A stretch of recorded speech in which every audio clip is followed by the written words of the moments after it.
हम लोग पर हमारे पिताजी का प्रभुत्व है, वे हमारे लिए सर्वश्रेष्ठ देवता है। पिताजी हमें जिसके हाथ में देंगे वह हमारा पति होगा। उनकी ये बात सुनकर वायुदेव अत्यंत कुपित हो उठे। उन ऐश्वर्यशालिनी प्रभु ने उनके भीतर प्रविष्ट हो सब अंगों को मोड़कर टेढ़ा कर दिया। शरीर मुड़ जाने के कारण वे कुबड़ी हो गईं। उनकी आकृति मुट्ठी बंधे हुए एक हाथ के बराबर हो गई। भय से व्याकुल हो उठी। वायुदेव के द्वारा कुबड़ी की गई उन कन्याओं ने राजभवन में प्रवेश किया। प्रवेश करके वे लज्जित और उद्गिन हो गई। उनके नेत्रों में आंसुओं की धाराएं बहने लगी।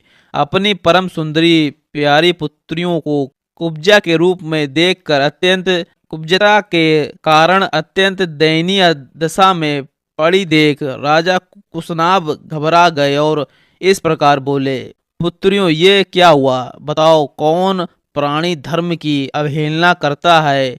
किसने तुम्हें कुबड़ी बना दिया जिससे तुम तड़प रही हो? लेकिन तुम कुछ बता क्यों नहीं रही हो? यूं कहकर राजा ने लंबी सांस खींची और उनका उत्तर सुनने के लिए वे सावधान होकर बैठ गए। बुद्धिमान महाराज कुशनाभ का वह वचन सुनकर उन 100 कन्याओं ने पिता के चरणों में सिर रखकर प्रणाम किया और इस प्रकार का, राजन, सर्वत्र संचार करने वाले वायुदेव अशुभ मार्ग का अवलंबन करके हम पर बलात्कार करना चाहते थे। धर्म पर उनकी दृष्टि नहीं थी। हमने उनसे कहा, देव आपका कल्याण हो, हमारे पिता विद्यमान है, हम स्वच्छंद नहीं है।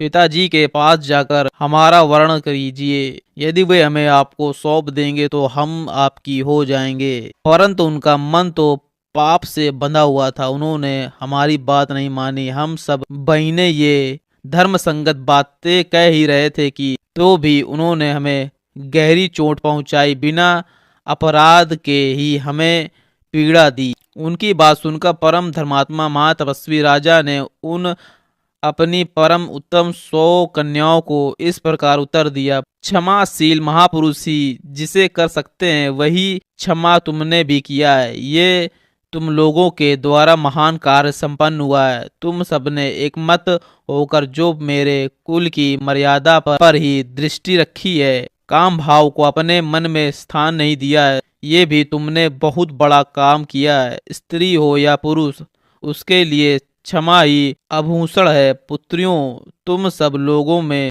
समान रूप से जैसी क्षमा या सहिष्णुता है, वह विशेषता देवताओं के लिए भी दुष्कर ही है।